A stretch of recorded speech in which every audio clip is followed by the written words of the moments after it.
Structures not permitted under Section 14C. Doesn't matter what he says.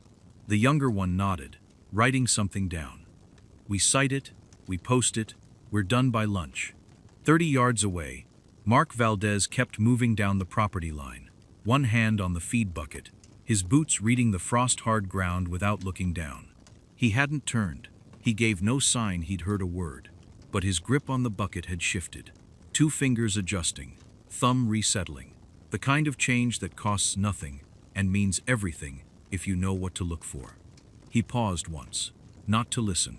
He tilted his head back a 1/4 inch and read the sky west of the barn, then the tree line, then the long flat horizon behind the gate where Silas Davenport was still talking. Then he kept walking. The brass watch in his chest pocket caught the early light and held it. The watch came out of his chest pocket the way it always did. No fumble, no look down, thumb finding the crown by habit. Mark wound it 4 turns. Not 5, never 3, 4. Then he set it on the top rail of the nearest fence post by the water trough, face up, second hand moving. He did not check the time. That wasn't the point. He stood there, arms hanging easy at his sides, and watched the second hand complete its circle. The grass bent east. Light was still low and orange along the ridge, the kind of light that made shadows longer than the things casting them. A red-tailed hawk was working the tree line to the north, riding something Mark couldn't feel from where he stood. He watched it for a moment, then watched the horizon past it, then the sky above the barn, then back to the hawk. The whole sweep took maybe 4 seconds. He didn't think about doing it. The second hand finished its circle. He picked the watch up, slipped it back into his chest pocket, and went to get the feed bags. That was how he started every morning. Had been for 11 years. He was working the second feed station when Otto Larson's truck came down the ranch road, the old diesel rattling the same note it always rattled, a sound Mark could identify at 200 yards. Otto was 63, built like a fence post himself, and had worked this land longer than Mark had been back on it. He climbed out of the truck without hurrying and walked over to the trough line, pulling on his gloves. "Heard you had company," Otto said, not looking up.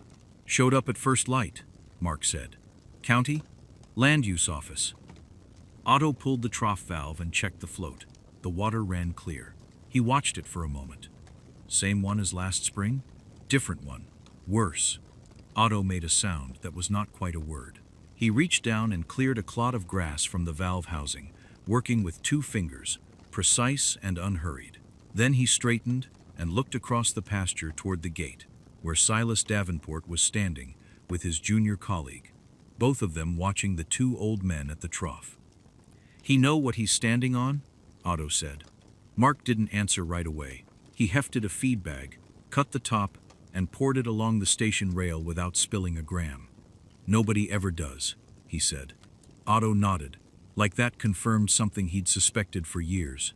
He dropped his gaze back to the valve, then turned to Mark, and his voice dropped just enough. "You got time for whatever he's bringing, or you want me to handle the east fence line this morning, so you stay clear?" "Stay close," Mark said. "Don't involve yourself, but stay close." Otto nodded once. That was enough. Across the pasture, Silas had stopped talking to his colleague. He was watching the 2 men at the trough with the particular impatience of someone whose morning has not gone the way he rehearsed it. He had a county ID badge on a lanyard and a citation pad in his hand, and the expression of a man who believed that paperwork was a form of authority. He had been standing at that gate for 20 minutes. Mark didn't look at him. He finished the second station, moved to the third, and as he walked he glanced northeast. A quick, automatic sweep, tree line to horizon to the empty sky above the ridge. Nothing there. He touched the pocket where the watch sat. 4 minutes, the hands said. 4 minutes behind the rest of the world. He kept that gap on purpose.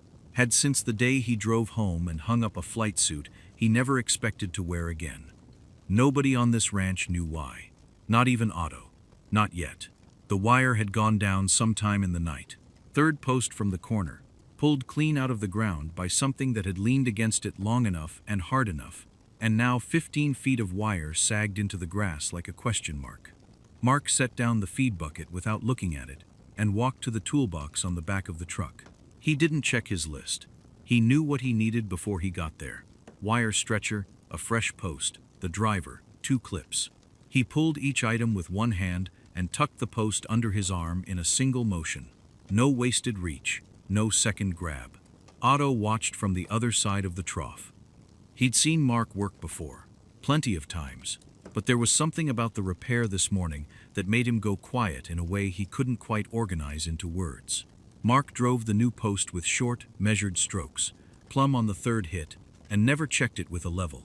He ran his thumb down the wire to find the break, found it in about 2 seconds, and got to work with the stretcher like a man who has closed 1,000 gaps in the dark and learned that hurrying only strips the clips. None of that was the part that unsettled Otto.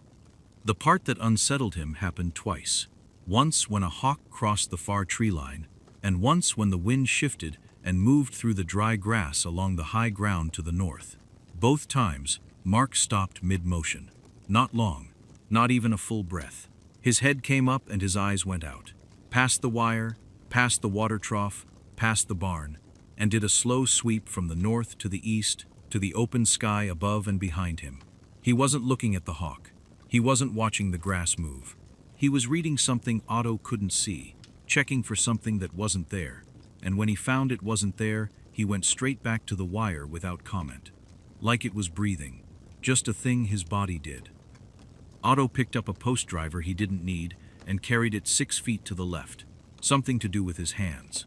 When the section was back up, tight and square and not a degree off line, Mark walked back to the post where the brass watch sat face up in the flat morning light. He picked it up the way you'd pick up something expensive that had been in your family longer than you could account for. Thumb on the case, fingers easy underneath. And he turned it once, tilted it toward the light, read the face. 4 minutes slow, as always. He didn't wind it again. It didn't need winding. He'd wound it in the dark before first light, same as he did each morning, standing at the corner post while the cattle were still shapes in the gray, turning the crown with his thumb until the tension was exactly right, and then setting the watch down and waiting. One full sweep of the second hand, neither moving nor checking the horizon. Just waiting, eyes down, the way a man waits when the waiting itself is the point. He slipped the watch back into the chest pocket of the olive jacket, the one with the missing button, and pressed the flap down with 2 fingers. Otto's mouth came open. He thought better of it. He'd known Mark Valdez going on 11 years. He knew the watch was always 4 minutes slow. He knew Mark wound it each morning without fail. He had never once asked why, and Mark had never once offered it. And somewhere in that shared silence was the boundary of a thing neither of them crossed. Mark picked up the feed bucket and walked back toward the barn. Silas Davenport did not knock on anything. There was no door to knock on, just open pasture. But a man who announces himself by the volume of his own footsteps doesn't need a door. He came through the gate with a folder tucked under one arm, and his junior colleague, a young man named Trent, who had the look of someone trying very hard to seem as though he belonged, trailing 2 steps behind. Silas wore clean khakis and boots that had never worked a day in their lives.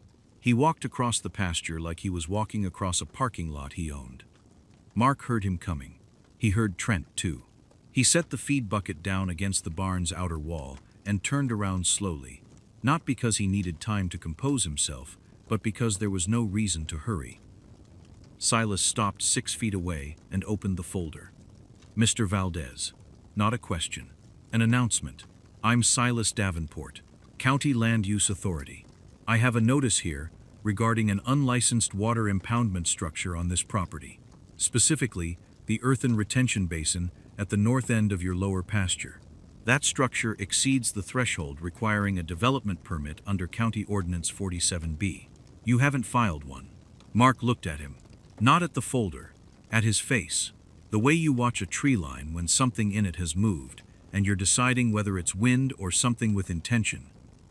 I'm aware of the basin, Mark said. Then you're aware it's in violation. Silas pulled a single sheet from the folder and held it out. This is a formal citation. You'll have 30 days to either bring the structure into compliance with a retroactive permit application or remove it. Failure to comply carries a daily fine, beginning on day 31. Mark took the sheet. He looked at it the way he looked at everything, unhurried, reading it properly, not performing the act of reading it. His thumb moved once across the corner of the page, a small automatic check, like confirming the safety position on something. "That basin's been there 40 years, Mark said. "My father built it. That doesn't affect the ordinance." "Didn't say it did." Silas straightened slightly. He was accustomed to people arguing, and arguing people were easy. You let them run out of breath, and then you cited the code number again. Quiet people threw off his rhythm. "Mr. Valdez, I understand this may feel like an inconvenience, but the county has clear standards." I read the citation. Silas blinked. "Then you understand the timeline." "I understand you." Mark folded the citation once, creased it flat against his palm, and slid it into the chest pocket of his work jacket, the one with the missing button. He pressed the pocket flat with 2 fingers. "I'll look into it." Trent had drifted a half-step sideways, watching the sky on the far horizon like he'd noticed something, though there was nothing there. "Not yet." Silas recapped his pen. "See that you do. These things have a way of compounding when they're not addressed promptly." He let the word hang, promptly, like a small weight dropped on a scale. Mark said nothing. His eyes had moved without drama, without any particular urgency, to the northwest corner of sky above the tree line. A long, flat pass of a gaze. The kind of look that has nothing to do with the conversation, and everything to do with something a man trained himself to do so long ago that he no longer notices he's doing it. Silas noticed, though. He wasn't sure what he was seeing, but it moved something in him he couldn't name, and didn't try to. He closed the folder. 30 days, Mr. Valdez." He turned and walked back toward the gate. Mark watched the tree line for another 2 seconds. Then he picked up the feed bucket. Silas stopped at the water trough. He turned back around. "Mr. Valdez." Louder this time. The kind of loud that expects the sound of its own voice to settle things. "I want to make sure you understand the full scope of what I'm describing." Mark poured the feed. The cattle moved in, unhurried.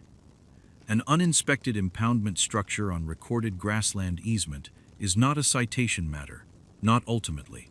If I file a condemnation notice, and I am prepared to file one today, the county has authority to place a hold on any transfer, any development, any permitted use of this property, until the matter is resolved. That can take 18 months, could take longer. He let that sit. He was good at letting things sit. Mark reached down and adjusted the lip of the trough with one hand. A small correction, the kind of adjustment a man makes without looking. His eyes had already gone to the eastern tree line. Low cloud building there, maybe 2 miles out.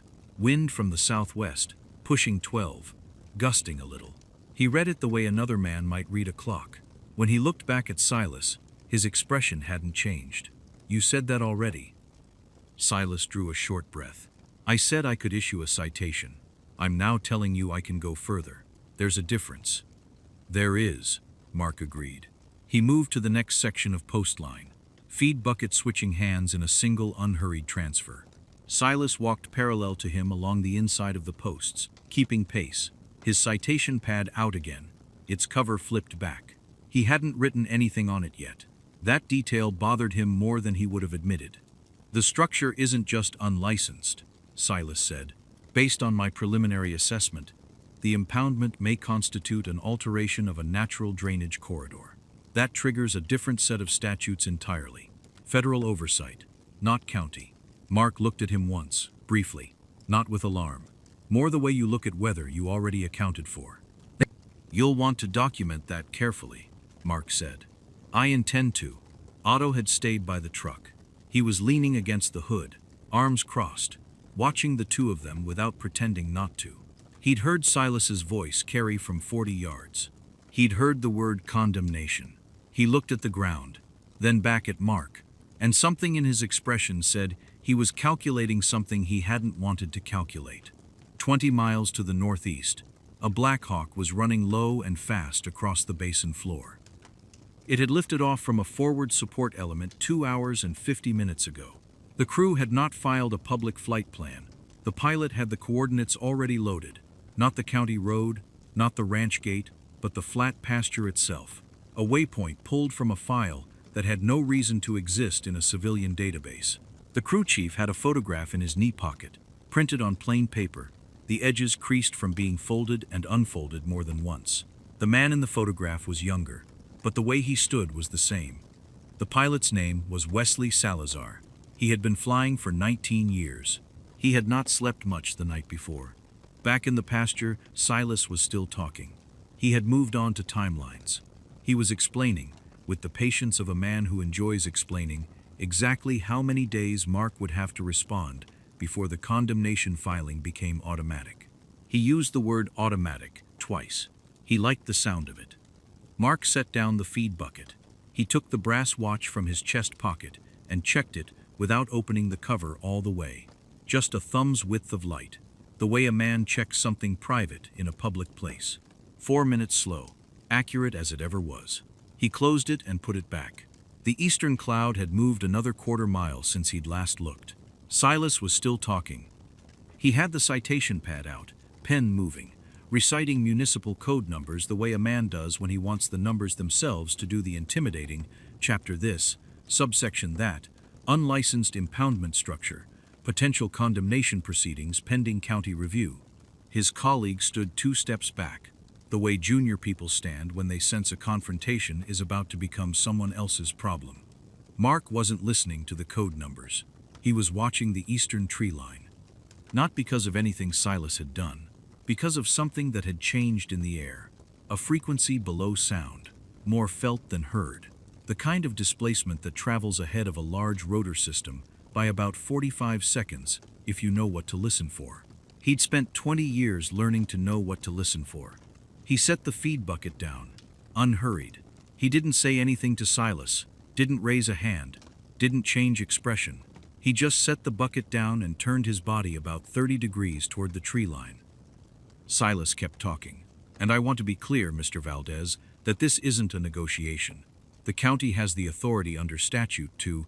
The cattle felt it next. A heifer near the trough lifted her head, ears tracking. Then 2 more. Then the whole near group began drifting away from the eastern fence with the unhurried certainty of animals that do not understand machines, but understand displacement of air. Otto had already moved toward his truck without being asked. The sound arrived properly then, not loud yet, but directional and specific. A deep rhythmic thud that rolled across the open pasture and flattened itself against the barn wall and came back slightly changed. Mark knew the exact airframe from the sound signature alone. A Blackhawk, UH-60, running hard. Silas paused, looked up. It came over the tree line fast and low, maybe 60 feet, and the silhouette was unmistakable. The angular fuselage, the tail boom, the blade disc tilted forward in the characteristic nose-down run of a pilot bleeding speed aggressively over short distance. Army markings. No hesitation in the approach. Whoever was flying had already picked his landing spot before he crossed the fence line. The rotor wash hit the pasture like a wall. Silas's papers went first. The citation forms lifted off the pad in a single clean sheet and then separated and scattered across 30 feet of grass in 3 different directions. His hat followed, a pressed tan thing with a county seal on it, tumbling end over end toward the water trough. He grabbed at it and missed. His colleague turned away from the gust, hand over his eyes. The cattle were gone, all of them, flowing toward the far fence in a steady, unhurried wave, the way cattle move when nothing is chasing them, but everything is wrong. The Blackhawk settled into the grass, 30 feet from where Mark was standing. Not 35. 30. Whoever was flying had put that aircraft down with the kind of precision that doesn't come from instruments. The landing skids kissed the ground, the rotor disc flattened out, and the turbines began their long unwind from operating pitch to idle. Mark hadn't moved. He was watching the side door. The rotor wash was still moving through the grass in long, flattened waves, bending everything toward the fence line. Silas stood with both hands pressed to the sides of his head. What remained of his authority, scattered across the pasture in loose county issue paper. He was looking at the aircraft, then at Mark, then at the aircraft again. His pen was still in his hand. The citation pad was still in the other. He had not written a single word on it. Mark's right hand moved to his chest pocket. Not reaching in, just resting there, the way a hand settles over something it has checked 1,000 times, in the dark, in worse places than this. The side door of the Black Hawk opened. The crew chief came out first. Young guy, maybe 24, desert tan boots already dusty from the rotor wash. He hit the grass and turned back toward the aircraft, then turned again and looked at Mark. Really looked, the way someone does when they've been handed a photograph and told to find the face in a crowd. He found it. Iron Reaper 6, he said. Not loud. The rotors were still winding down, and he said it at a conversational volume, like a man confirming a grid coordinate. Regimental Aviation. Classified Rotary Wing Insertion Support. Demolitions Cross. That right, sir? Mark's hand stayed on his chest pocket. His eyes moved to the crew chief, then past him. That's old information, Mark said. Yes, sir. That's why I'm using it. 2 junior warrant officers stepped down behind the crew chief. Neither of them said anything. They just positioned themselves the way soldiers position themselves when they understand that something important is happening in front of them, and they are not the main event. Then Wesley Salazar stepped out. He was somewhere in his mid-40s now, broader through the shoulders than Mark remembered, the oak leaves on his collar catching the afternoon light. His helmet was in his left hand. His right hand came down to his side with the kind of deliberate control that takes years to learn. He walked across the pasture grass toward Mark Valdez. He stopped 4 feet away. He looked at the faded olive jacket, at the missing button on the chest pocket, at the hands that were neither reaching forward nor pulling back, just present, easy, at rest in the way of hands that have never needed to announce themselves. Wesley Salazar came to attention. The salute was not theatrical. It was not performed for the county inspector, or for Otto Larson, or for anyone watching from the gate. It was the kind of salute that gets rendered in empty hallways and over graves and in the dark of flight decks when no one is required to see it. He held it for a full 3 seconds. The 2 junior warrant officers came to attention behind him. The crew chief's hand came up too, sharp and clean. Mark returned it. Economy. No wasted motion. His right hand rose and came back down, as if the gesture cost him nothing and meant everything, which was both of those things exactly. Chief, Wesley said. Mr. Salazar. Mark looked at the oak leaves. Colonel now. Yes, sir. Don't call me sir. No, sir. A beat, the smallest corrected exhale. Habit. 30 feet behind them, Silas Davenport had not moved. His citation pad was open. The top sheet was gone. Rotor wash had taken it somewhere into the grass, and he was holding the exposed second sheet with both hands, as if the act of holding something might explain what he was looking at. It did not explain it. His junior colleague had already taken 2 quiet steps backward toward the fence. Otto Larson stood by his truck, arms loose, watching with the expression of a man who has waited a long time to see a particular thing happen and is now making sure he remembers it clearly. Silas looked at the colonel, at the saluting crew, at the faded jacket on the old man, who had not argued with him, had not raised his voice, had not defended a single thing, who had just fed his cattle and checked his watch and watched a horizon.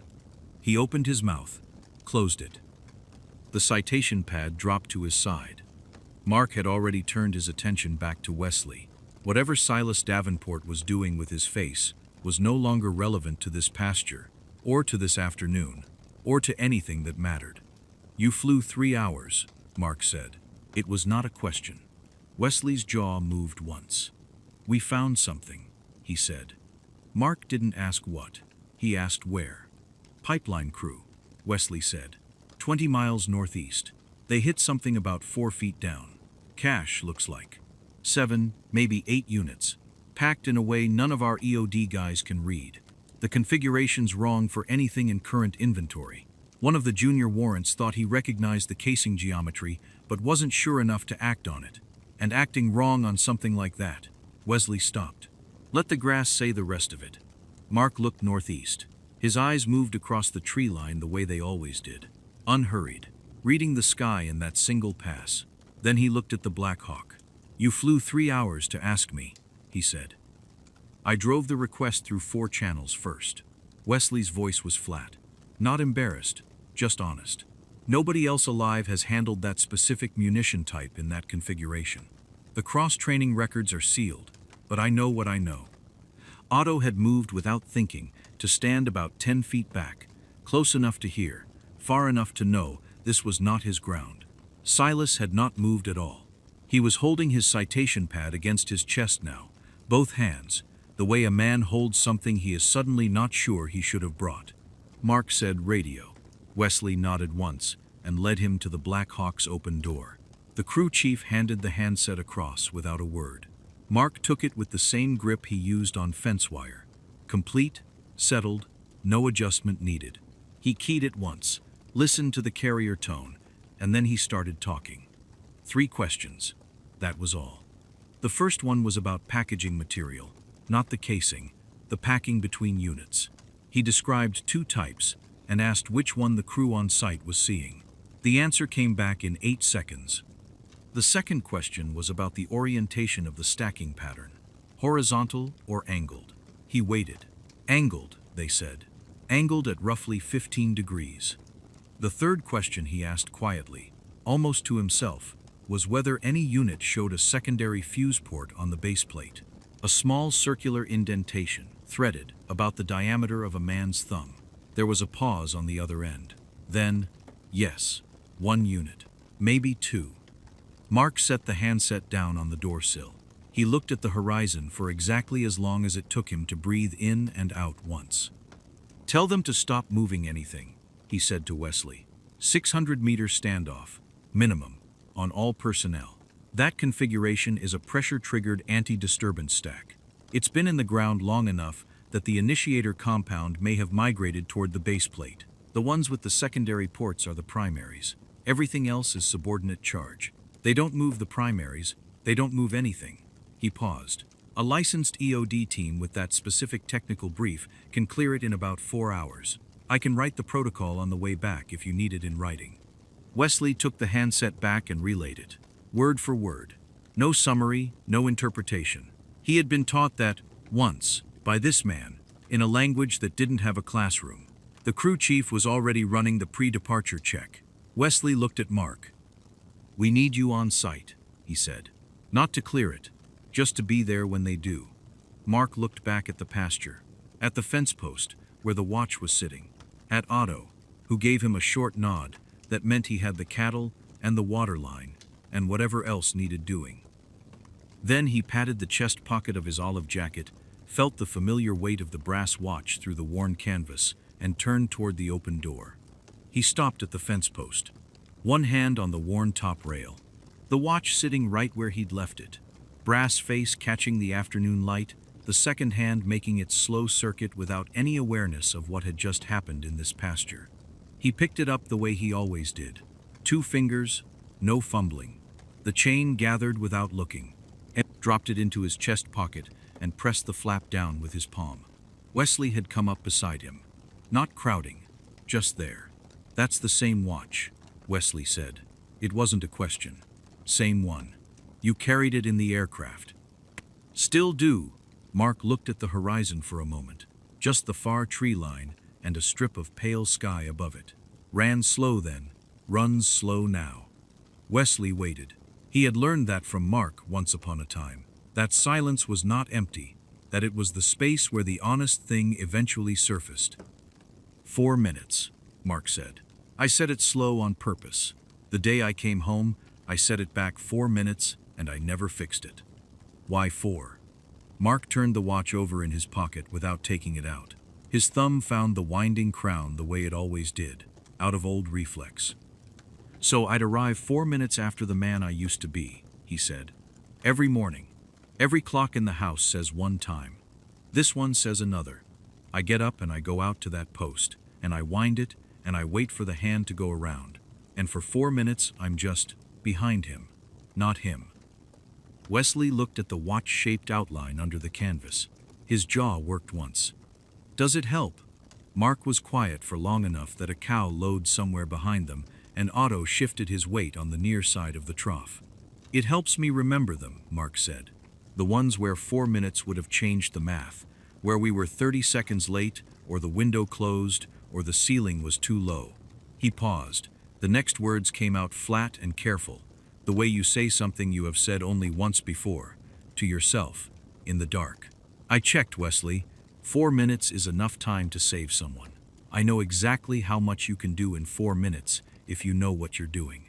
So every morning I take 4 minutes and I give it to them. The ones I couldn't get there for. That's all it is. Otto turned away. Not quickly.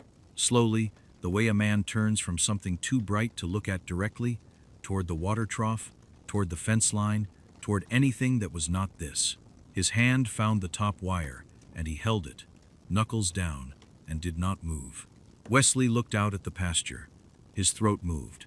"Sir," he said.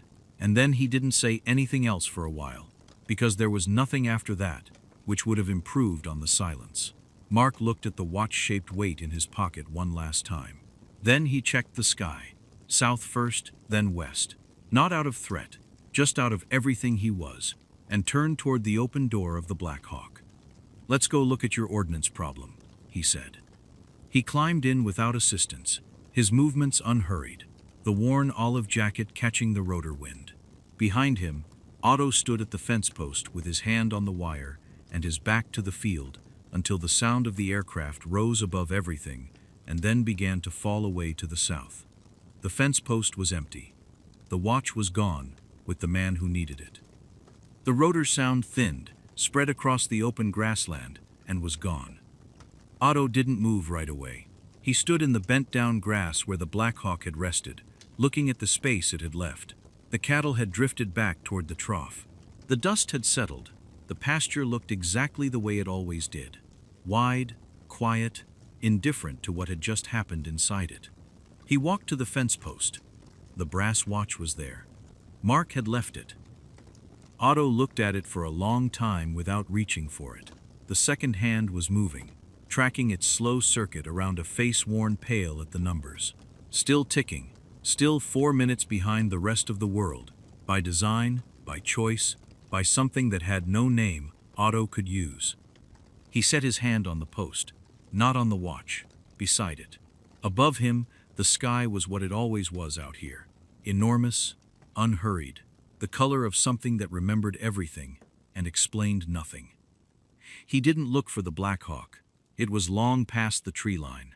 He just stood there with his hand on the weathered wood and let the morning be quiet around a clock that was keeping its own kind of time.